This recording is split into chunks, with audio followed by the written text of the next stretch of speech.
വാർത്ത അല്പസമയം പോകുന്ന വാർത്തയിലേക്കാണ്. ഇടുക്കി ചീനിക്കുഴി കൂട്ടക്കൊലപാതക കേസിൽ പ്രതിക്ക് വധശിക്ഷ. പ്രതി ആലിക്കുന്നൽ ഹമീദിനാണ് തൂക്കുകയർ വിധിച്ചത്. പ്രതിയെ മരണം വരെ തൂക്കിക്കൊല്ലാനാണ് വിധി. ഈ ഹമീദ് സ്വന്തം മകനെയും മരുമകളെയും കൊച്ചുമക്കളെയും അടക്കം വീടിന് തീ കൊളുത്തി ചുട്ടരിച്ച് കൊന്ന കേസിലാണ് ശിക്ഷാവിധി. വിവരങ്ങളുമായി സാഗർ ചേരുന്നുണ്ട് തൊടുപുഴയിൽ നിന്ന്. സാഗർ, നാടിനെ നടുക്കിയ സംഭവമായിരുന്നു 2022 ചീനിക്കുഴി കൂട്ടക്കൊലപാതകം. സ്വത്ത് തർക്കത്തെ തുടർന്ന് സ്വന്തം മകനെയും കുടുംബത്തെയും ചുട്ടരിച്ചു കൊന്ന പിതാവ്. ഇയാൾക്ക് വധശിക്ഷ തന്നെയാണ് വിധിച്ചിരിക്കുന്നത്. അതായത് പ്രോസിക്യൂഷന്റെ ആവശ്യം പൂർണ്ണമായും കോടതി അംഗീകരിക്കുകയായിരുന്നു. തീർച്ചയായും ഈ ആലിക്കുന്നൽ ഹമീദ് നടത്തിയ കുരുതി അത് പ്രോസിക്യൂഷന് കൃത്യമായി കോടതിക്ക് മുന്നിൽ എത്തിക്കാൻ കഴിഞ്ഞു എന്നുള്ളതാണ് ഇത്തരത്തിലൊരു ശിക്ഷയ്ക്ക് ഇപ്പോൾ കാരണമായിരിക്കുന്നത്. പ്രതിക്ക് മരണം വരെ തൂക്കി കൊല്ലുവാനാണ് കോടതി വിധിച്ചിരിക്കുന്നത്. ഇന്ന് ഉച്ചയ്ക്ക് 2 മണിയോടുകൂടിയാണ് ജഡ്ജി ഈ കാര്യം കോടതി അറിയിച്ചത്.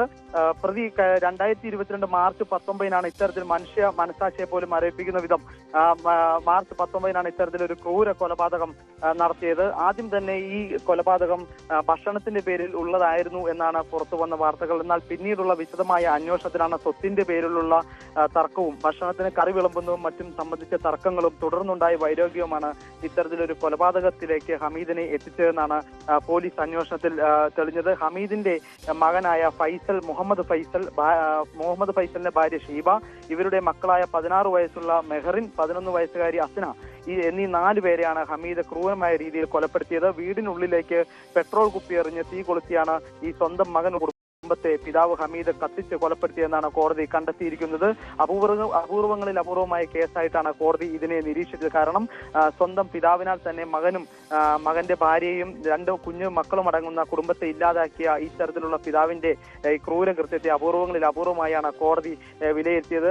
ഈ വീടുകളിലേക്കുള്ള വൈദ്യുതി ബന്ധം മുഴുവൻ വിച്ഛേദിച്ച ശേഷം വാട്ടർ ടാങ്കിലെ വെള്ളം മുഴുവൻ ഒഴുക്കിക്കളഞ്ഞ് പൈപ്പും മറ്റും മുറിച്ചു മാറ്റിയാണ് ഹമീദ് അന്ന് വീടിന് തീയിട്ടത്. അതുകൊണ്ട് തന്നെ ഈ പ്രതി മരണപ്പെട്ട ഈ ഹമീദിന്റെ മക്കൾ രക്ഷപ്പെടരുതെന്ന കരുതിക്കൂട്ടിയുള്ള ഉദ്ദേശത്തോടു കൂടി തന്നെയാണ് ഹമീദ് ഇവരെ കൊലപ്പെടുത്തിയതെന്ന് ഈ ഒരു കാര്യത്തിൽ തന്നെ കോടതിക്ക് ബോധ്യമായി കഴിഞ്ഞു. അതുകൊണ്ട് തന്നെയാണ് ഇത്തരത്തിലുള്ളൊരു വധശിക്ഷയ്ക്ക് ഹമീദിനെ വധശിക്ഷയ്ക്ക് വിധിച്ചതും. ഈ ഹമീദ് പെട്രോൾ കുപ്പി എറിഞ്ഞതിന് സാക്ഷിയായ അയൽവാസി ഉൾപ്പെടെ 78 പേരാണ് ഈ ഹമീദിനെതിരെ കോടതിയിൽ മൊഴി നൽകുവാനായി എത്തിയത്. മനുഷ്യ മനസാക്ഷിയെ ഞെട്ടിക്കുന്ന കൊലപാതകമാണ് നടന്നതെന്നും ഈ നിഷ്കളങ്കരായ 4 പേരെയാണ് പ്രതി ചുട്ടുകൊന്നതെന്നും കോടതി നിരീക്ഷിച്ചു. മുഴുവൻ തെളിവുകളും കോടതിയിൽ ഹാജരാക്കി പോലീസിന് കൃത്യമായ രീതിയിൽ തന്നെ കുറ്റപത്രം സമർപ്പിക്കാൻ കഴിഞ്ഞിരുന്നു. അതുകൊണ്ട് തന്നെ ഇയാൾ കഴിഞ്ഞ ഈ 2022 മാർച്ച് 19 അന്ന് തന്നെ തീർച്ചയായും സാഗർ സൂചിപ്പിച്ചതുപോലെ ഒരിക്കലും മാപ്പർഹിക്കാത്ത തെറ്റാണ് ഈ പിതാവ് ചെയ്തത്. സ്വന്തം മകനെ അടക്കം ചുട്ടരിച്ചു കൊന്ന ഹമീദിന്റെ ക്രൂരതയ്ക്ക് കോടതി കൊടുത്തത് ഏറ്റവും മാതൃകാപരമായ ശിക്ഷയാണ്. നമുക്കറിയാം, ഈ സംഭവത്തിന് മുൻപ്, ഈ കൂട്ടക്കുരുതിക്ക് മുൻപ് ഇയാൾ സ്വന്തം മകനെയും കുടുംബത്തെയും ഭീഷണിപ്പെടുത്തിയതാണ്. താൻ ഈ കൂട്ടക്കൊലപാതകം നടത്തും, നിങ്ങളെ കൊല്ലും, അതിനുശേഷം ജയിലിൽ പോകും, ജയിലിൽ സുഖജീവിതമാണ്, മട്ടൻ കറി ഉൾപ്പെടെ ലഭിക്കും, എനിക്ക് അവിടെ യാതൊരു കുറവും ഉണ്ടാകില്ല, താൻ ജയിലിൽ സുഖജീവിതമായിരിക്കുമെന്നൊക്കെ പറഞ്ഞ ഹമീദിന്, പക്ഷേ ഹമീദ് കണക്കാക്കിയതുപോലെ ആയില്ല കാര്യങ്ങൾ.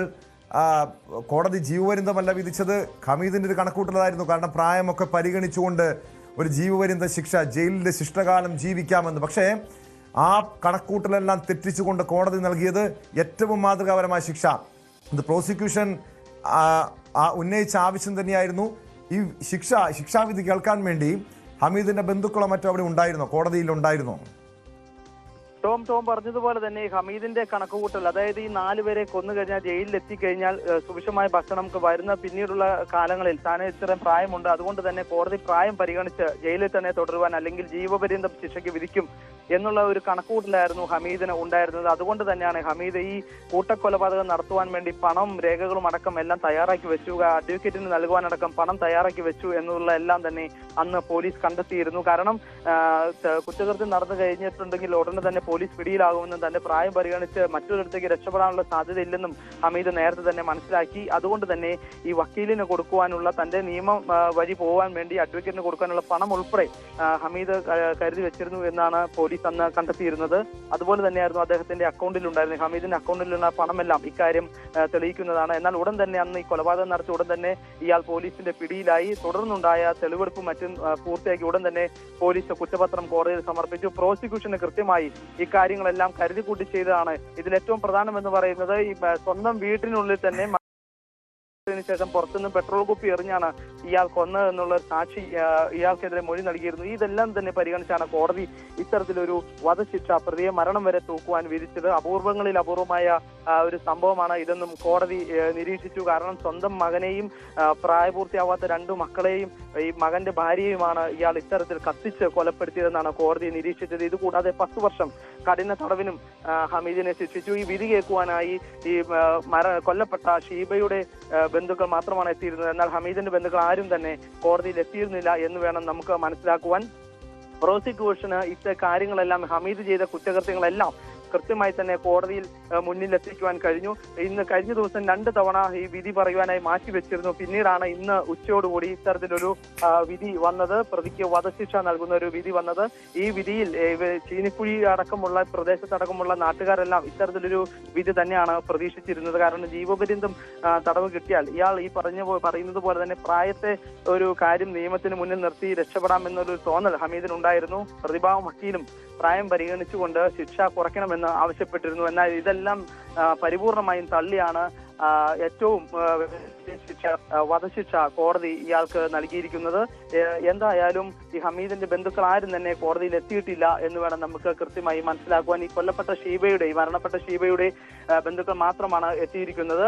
എന്തായാലും ഈ വിധി കേൾക്കുവാനായി ഹമീദിനെയും ഇന്ന് ഉച്ചയോടുകൂടി തന്നെ കോടതിയിൽ എത്തിച്ചിരുന്നു. കോടതിയുടെ മുമ്പിൽ എന്തെങ്കിലും പറയാനുണ്ടോ എന്നുള്ള ചോദ്യത്തിന് കഴിഞ്ഞ ദിവസം ഹമീദ് പറഞ്ഞത് തനിക്ക് ശ്വാസം മുട്ടലും ആരോഗ്യ പ്രശ്നങ്ങളും ഉണ്ട് എന്ന് മാത്രമാണ് ഹമീദ് പറഞ്ഞത്. എന്തായാലും ഇന്ന് കോടതിയുടെ വിധി ഈ നാട്ടുകാരടക്കം അല്ലെങ്കിൽ ഈ ചീനിക്കുഴി സ്വദേശികളടക്കം എന്തായാലും സന്തോഷത്തോടുകൂടി തന്നെയാണ് കേട്ടത്. ഇയാൾക്ക് ഏറ്റവും വലിയ ശിക്ഷയായ ഈ വധശിക്ഷ തന്നെ നൽകിയതിൽ നാട്ടുകാർക്കും തീർച്ചയായും ഇതിന് ശേഷം പ്രോസിക്യൂഷന്റെയോ ഈ കൊല്ലപ്പെട്ട യുവതിയുടെയോ അതായത് ഷീബയുടെ ബന്ധുക്കളുടെയോ നാട്ടുകാരുടെ പ്രതികരണം പുറത്തു വന്നിട്ടുണ്ടോ സാഗർ? അത്തരം ഒരു കാര്യത്തിലേക്ക് കടക്കുന്നേ ഉള്ളൂ. ഷീബയുടെ ബന്ധുക്കളടക്കം സ്ഥലത്ത് എത്തിയിട്ടുണ്ടെങ്കിലും അവരുടെ ഒരു പ്രതികരണം ഇതുവരെ നമുക്ക് ലഭ്യമായിട്ടില്ല. പ്രോസിക്യൂട്ടറും കോടതിക്ക് പുറത്തേക്ക് നടപടികൾ പൂർത്തിയാക്കി ഇറങ്ങുന്നതേ ഉള്ളൂ. അതിനുശേഷം പ്രോസിക്യൂട്ടർ ഇക്കാര്യത്തിൽ എന്തായാലും മാധ്യമങ്ങളോട് പ്രതികരിക്കുമെന്ന് തന്നെയാണ് നമ്മൾ കരുതുന്നത്. പ്രതിഭാഗം വക്കീൽ ഈ വിധിക്കെതിരെ അപ്പീൽ പോകുമെന്നുള്ള കാര്യം അറിയിച്ചിട്ടുണ്ട്.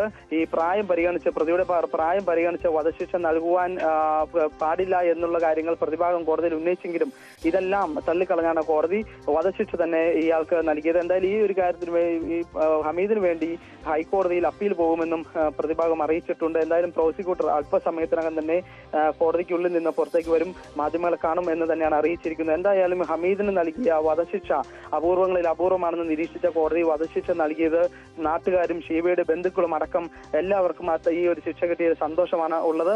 അവരെല്ലാം തന്നെ ഈ കോടതിയുടെ പരിസരത്ത് എല്ലാം ഉണ്ടെങ്കിലും മാധ്യമങ്ങളോട് പ്രതികരിക്കാൻ ഇതുവരെ തയ്യാറായിട്ടില്ല. ഈ ഹമീദിനെ അല്പസമയത്തിന് ശേഷമാണ് ജയിലിലേക്ക് കൊണ്ടുപോവുക. നടപടിക്രമങ്ങൾ പൂർത്തിയാക്കേണ്ടതുണ്ട്. കോടതിയിൽ തന്നെ ഈ പ്രതി ഇപ്പോഴും തുടരുകയാണ്. അല്പസമയത്തിന് ശേഷം ഇയാളെ ജയിലിലേക്ക് തന്നെ മാറ്റും. ടോം.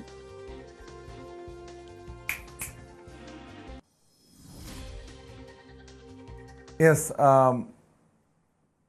PA സാഗറാണ് വിവരങ്ങൾ നൽകിയത്. ഇടുക്കി ചീനിക്കുഴി കൂട്ടക്കൊലപാതക കേസിൽ പ്രതി ഹമീദിന് തൂക്കുകയറാണ്, അതായത് വധശിക്ഷയാണ് വിധിച്ചിരിക്കുന്നത്. അപൂർവങ്ങളിൽ അപൂർവമായ കേസെന്ന് ചൂണ്ടിക്കാണിച്ചാണ് കോടതിയുടെ വിധി വന്നിരിക്കുന്നത്.